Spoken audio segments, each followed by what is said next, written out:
మీ business ఏదైనా మీ ఊర్లో promotion చేయాలంటే అది సుమన్ టీవీతోనే సాధ్యం. ఇప్పుడే సంప్రదించండి. Welcome to Suman TV. Rampachodavaram, నేను మీ బాలు. అయితే ఆంధ్ర ఒరిస్సా బార్డర్లో జరిగిన ఈ వరుస ఎన్కౌంటర్ల నేపథ్యంలో మావోయిస్టు మృతదేహాలను రంపచోడవరం ఏరియా ఆసుపత్రికి తీసుకొచ్చి పోస్ట్ మార్టం నిర్వహించిన అనంతరం వారి బంధుమిత్రులకు అప్పచెప్తున్నారు. కొంతమంది వారి మృతదేహాలు తీసుకొని వాళ్ళ స్వగ్రామాలకు చేసి అంత్యక్రియలు కూడా జరుగుతాయి. ఇప్పటికే కేంద్ర కమిటీ సభ్యుడి హెడ్మా ఆయన భార్య మృతదేహాలు తరలించి వారి గ్రామాల్లో అంత్యక్రియ ఏర్పాట్లు జరుగుతున్నాయి. ఈ సందర్భంలో అమరుల బంధువుల సంఘానికి సంబంధించిన అధ్యక్షులు పి అంజమ్మ గారు రంపచోడవరం ఏరియా ఆసుపత్రికి వచ్చారు. అసలు ఈ జరుగుతున్న సంఘటనలపై ఆవిడ యొక్క విషయాన్ని ఏ విధంగా దీన్ని చూస్తున్నారు అనే విషయాన్ని ఆవిడ మాటల్లో మనం తెలుసుకుందాం. చెప్పండి మేడం, ఈ ఇన్సిడెంట్ వరుసగా జరుగుతున్న ఈ ఇన్సిడెంట్లని మీరు ఏ కోణంలో చూస్తున్నారు? ఇప్పుడు ఈ ఉద్యమాన్ని అణిచివేశాము, ఈ ఉద్యమం అనేది ఇక లేదు అని చెప్పి చెప్పదలుచుకున్నటువంటి ప్రభుత్వం హిడ్మాని చంపేశాము అంటే, అంతకు ముందల నుంచి హిడ్మా ఒక మావోయిస్ట్ పార్టీకి ఆయన ఒక ఒక హీరో లాంటి వాడు. అతన్ని చంపేస్తే ఉద్యమమే ఉండదు అని చెప్పి వాళ్ళు మాట్లాడుతూ వస్తున్నటువంటి ఘటన. దీని గురించి మేధావులు ముందుగానే రాశారు. అవును, ఆదివాసీ బిడ్డ అయినటువంటి హిడ్మాని చంపేస్తే ఉద్యమం ఉండదు అని అన్నారు. మరి ఏముంటుంది అంటే, ఆయన హిడ్మా లేకపోతే ఉద్యమమే ఉండదా? ఉంటుంది కదా. హిడ్మా లేని కాలంలో, మావోయిస్ట్ పార్టీ లేని కాలంలో, కమ్యూనిస్ట్ పార్టీ లేని కాలంలో కూడా బిర్సా ముండా దగ్గర నుండి వాళ్ళు ఆదివాసీలు వాళ్ళు యుద్ధం చేస్తానే ఉన్నారు. వాళ్ళ సాంప్రదాయ ఆయుధాలు ఏవైతే ఉన్నాయో అప్పట్లో అయితే బాణాలు, తర్వాత కత్తులు, గొడ్డళ్ళు, తర్వాత ఇప్పుడైతే తుపాకులతో వాళ్ళు యుద్ధం చేస్తున్నారు. ఎందుకు చేస్తున్నారు యుద్ధం? అక్కడ ఉన్నటువంటి ఖనిజ సంపదని మీరు కార్పొరేట్స్కి అప్పచెప్పడానికి ప్రయత్నం చేస్తే దానిలో భాగంగా అక్కడ ఉన్నటువంటి మహిళల మీద అత్యాచారాలు, మావోయిస్ట్ పార్టీ వాళ్ళ మీద ఎన్కౌంటర్ పేరుతో హత్యలు, అట్లాగే ఆ పేరుతోనే అక్కడ ఉన్నటువంటి సమాజంలో, ఆదివాసీ సమాజంలో ఉన్నటువంటి వాళ్ళ మీద అత్యాచారాలు, హత్యలు చేస్తున్నారు. కాబట్టి 13 ఏళ్ల మూగ అమ్మాయిని తీసుకుపోయి చంపేసి ఆ అమ్మాయిని తల్లి గుర్తుపెట్టలేనటువంటి పరిస్థితుల్లో ఆ తల్లికి చూపిస్తే ఈ బిడ్డ నా బిడ్డ కాదని చెప్పి మాట్లాడింది. ఇంట్లో పడుకొని ఉన్న అమ్మాయిని, జ్వరంతో ఉన్న అమ్మాయిని తీసుకుపోయి అత్యాచారం చేసి చంపేయటం అనేది జరిగింది. ఇట్లా ఉన్నప్పుడు ఉద్యమాలు ఉండవా? హిడ్మా లేకపోతే ఉండవా? లేదంటే ఒక మావోయిస్ట్ పార్టీ లేకపోతే ఉండవా? అక్కడ మీరు అణిచివేత కొనసాగిస్తున్నారు కాబట్టి వాళ్ళు పోరాడతారు. వాళ్ళు ఎందుకు? భూమి కోసం, భుక్తి కోసం, వాళ్ళ బట్ట కోసం, అన్ని విధాల వాళ్ళు ఏదైతే వాళ్ళ జీవితాన్ని స్వేచ్ఛగా కొనసాగించనీయలేకపోతున్నారో దానికోసం వాళ్ళు ఉద్యమాలు చేస్తారు.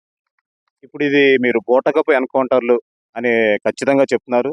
దీన్ని మీరు ఏ బేసిస్ గా బూటకపు ఎన్కౌంటర్ అంటారు? ఏంటి అసలు దీని మీద మీ అభిప్రాయం? ఫస్ట్ మీడియాలో హిడ్మా ఎన్కౌంటర్ అని చెప్పి వచ్చిందండి. హిడ్మా, అట్లాగే చెల్లూరి నారాయణరావు, ఇట్లా వీళ్ళు ఎన్కౌంటర్లో చనిపోయారని వచ్చింది. కాసేపట్లోనే విజయవాడలో సుశీల అనేటువంటి మహిళా మావోయిస్టు దొరికిందని వచ్చింది.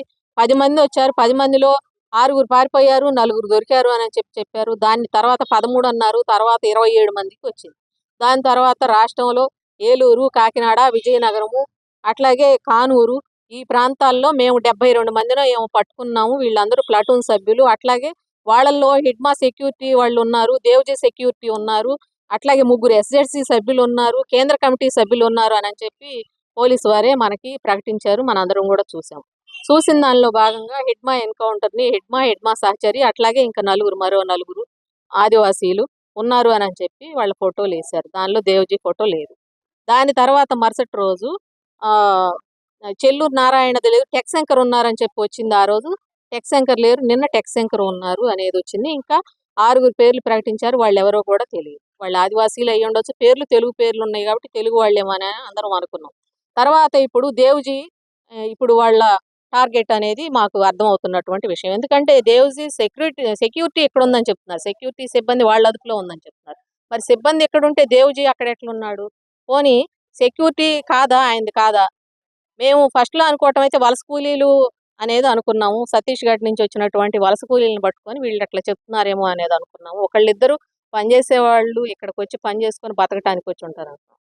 అయితే వాళ్ళు కూడా ఏం చెప్పారంటే, ఇంటెలిజెన్స్ ఎస్పీ మహేష్ చంద్ర లడ్డా గారు ఏం చెప్పారంటే, వీళ్ళు అక్కడ లొంగిపోవటం ఇష్టం లేక ఇక్కడ ఉండి పని చేసుకొని జీవిస్తూ అక్కడ పరిస్థితులు అనుకూలంగా ఉన్నప్పుడు ఉద్యమంలో పనిచేయడానికి వెళ్దామని చెప్పి ఇక్కడికి వచ్చి వాళ్ళు జీవనం కొనసాగించడానికి సిద్ధపడ్డారు.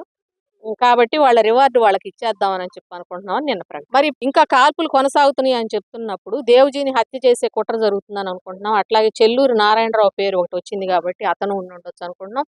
నిన్న కొత్తగా ఆజాద్ అనే పేరు ఒకటి వచ్చింది కాబట్టి వీళ్ళందరినీ హత్య చేసే కుట్ర జరుగుతుంది అనేది అనుకుంటున్నాం. అందువల్ల మేము అట్లా అనుకుంటున్నాం. వాళ్ళందరినీ కోర్టులో హాజరు పెట్టమని చెప్పి ప్రజా సంఘాలుగా మేము కోరుకుంటున్నాం. అయితే ఇప్పుడు మీరు ఏమంటారంటే ఒక హెడ్ మా చనిపోతే మావోయిజం ఆగిపోతుందా, ఆ భావజాలం ఆగిపోతుందా అని మీరు అంటున్నారు. అంటే ఇప్పుడు కేంద్ర రాష్ట్ర ప్రభుత్వాలు తీసుకుంటున్న ఈ చర్యలతో మావోయిజం అంతమవుతుంది, 90% ఆగిపోయింది అనేది సెంట్రల్ గవర్నమెంట్ నుంచి, స్టేట్ గవర్నమెంట్ నుంచి చెప్తున్నారు. వాళ్ళ విధానాలను మీరు ఏ విధంగా చూస్తున్నారు? అసలు మనం రాజ్యాంగం మీద ప్రమాణం చేసి వీళ్ళు పాలకులు అధికారంలోకి వచ్చి రావటం అనేది జరిగింది. ఇప్పుడు ఏదైతే మావోయిస్టులు ఉన్నారంటున్నారో వాళ్ళకి రాజ్యాంగం మీద గౌరవం లేదని చెప్తున్నారు. మరి రాజ్యాంగం మీద గౌరవం ఉన్నవాళ్ళు, దాని మీద ప్రమాణం చేసి వచ్చిన వాళ్ళు రాజ్యాంగాన్ని ధిక్కరిస్తున్నారని మేము మాట్లాడుతున్నాం. 1/70 చట్టం ఉంది, పీసా చట్టం ఉంది. ఈ చట్టాలన్నిటినీ కూడా వీళ్ళు గౌరవిస్తున్నారా? గౌరవిస్తే ఆ ప్రాంతంలో ఇన్ని క్యాంపులు పెడతారా? వాళ్ళ ఇది లేకుండా, వాళ్ళ పర్మిషన్ లేకుండా, గ్రామ పర్మిషన్ లేకుండా ఏ క్యాంపు అసలు ఏ పని కూడా చేయడానికి వీలు లేదు. మరి వాళ్ళ ఇష్టాలతోని వాళ్ళందరినీ హత్యలు చేస్తున్నారా? జైళ్ళలో పెడుతున్నారా? అట్లాగే ఏ ఆయుధం లేకుండా సాయుధ పోరాటం కాకుండా వాళ్ళు ఒక సంఘాన్ని పెట్టుకొని వాళ్ళు అక్కడ ధర్నాలు చేస్తుంటే వాళ్ళని కూడా ఆ సంఘాన్ని కూడా నిషేధించి తీసుకుపోయి వాళ్ళని కూడా జైల్లో పెట్టడం అనేది జరిగింది. ఆ మహిళలు స్నానం చేస్తుంటే ఫోటోలు తీసి ఆ ధర్నాల దగ్గర ప్రదర్శించడం, వాళ్ళని అవమానించి వాళ్ళు అక్కడ ధర్నాల దగ్గరికి రాకుండా ఉండటం కోసం అనేది చేసినటువంటి ఈ చర్యలన్నీ రాజ్యాంగబద్ధంగా జరుగుతున్నాయా అనేది మేము ప్రశ్నిస్తున్నాము. కాబట్టి రాజ్యాంగబద్ధంగా నడుచుకుంటే ఈ హత్యలు ఉండవు, అత్యాచారాలు ఉండవు, ఈ ఎన్కౌంటర్లు ఉండవు అనేది మా ఉద్దేశం. వాళ్ళు చర్చలకు వస్తున్నాం అన్నారు, చర్చించండి. లేదు మార్చి 26 లోపు మేము ఈ ఉద్యమాన్ని అంతం చేస్తాము, మేము ఇంతే, మేము చంపేస్తాము, చర్చలు లేవు, ఏం లేవు అని మాట్లాడటం కూడా ఇది రాజ్యాంగబద్ధంగా జరుగుతున్నటువంటి విషయం కాదు. ఇది మనం ఎవరినైనా సరే నేను చంపుతాను, కొడతాను అంటే మనం పోయి కేసు పెడతాం పోలీస్ స్టేషన్లో. ఈ వ్యక్తి వలన నాకు అపకారం, కీడు జరుగుతుంది, ఏదన్నా నాకు జరిగితే హాని జరిగితే ఇతని వల్లనే జరుగుతుంది అని. మరి ఈరోజు కేంద్ర హోంమంత్రి మీద ఆ విధంగా వాళ్ళు కేసు పెట్టగలరా? అసలు ప్రజలే ఆలోచించాలి కదా, ఇది కరెక్టా కాదా అనేది. సరే వీళ్ళని చంపేస్తారండి, హిడ్మా లేకపోతే ఉద్యమమే ఉండదా అని మీరు అంటున్నారు అని చెప్పి అంటున్నారు. చంపేస్తారు, వీళ్ళని చంపేస్తారు. వీళ్ళని ఒక 100 మందినో ఏమో చంపేస్తారు. అక్కడ మరి లక్షల మందిని నిరాశ్రయాలను చేస్తున్నారు. వాళ్ళందరూ రేపు ఉద్యమిస్తారు. అందరినీ చంపేస్తారనే కదా మీరు చెప్తున్నారు. మరి ఇది రాజ్యాంగబద్ధంగానే జరుగుతుందా?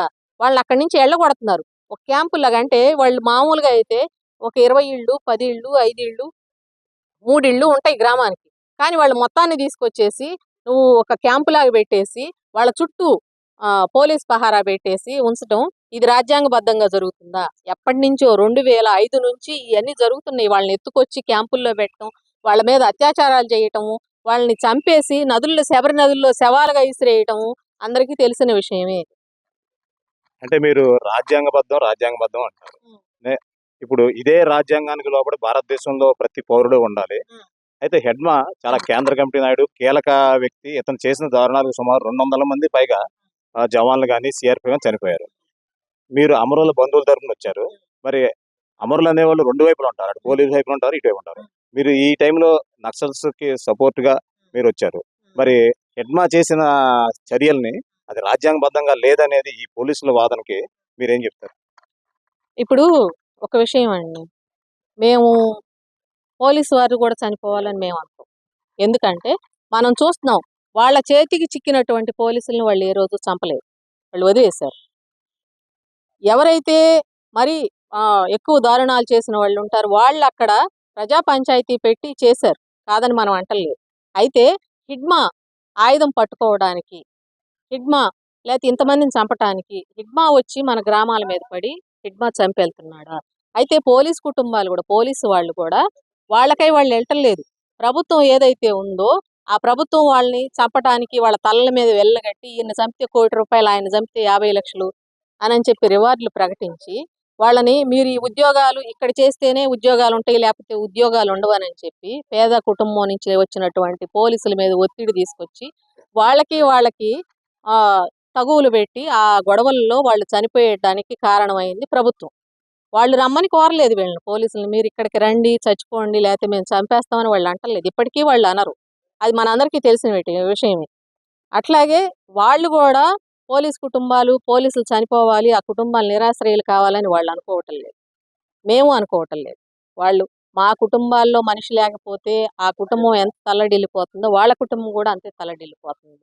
ఎవరి ప్రయోజనాల కోసం వాళ్ళు కానీ చనిపోతున్నారు అనేది మనందరికి కూడా తెలిసినటువంటి విషయమే. హిడ్మా 200 మందిని చంపమని మనం అనము. కాకపోతే వీళ్ళు చంపటానికి పోయిన వాళ్ళని వాళ్ళు ఎదుర్కొంటున్నారు అనేది స్పష్టము. దానిలో భాగంగా ఈ ఘర్షణల్లో భాగంగా చనిపోతున్నారు. ఆ ఘర్షణలు జరగటానికి ప్రభుత్వాల ప్రయోజనము, కుట్రలే దీనికి కారణాలని చెప్పి మేము చెప్తున్నాం.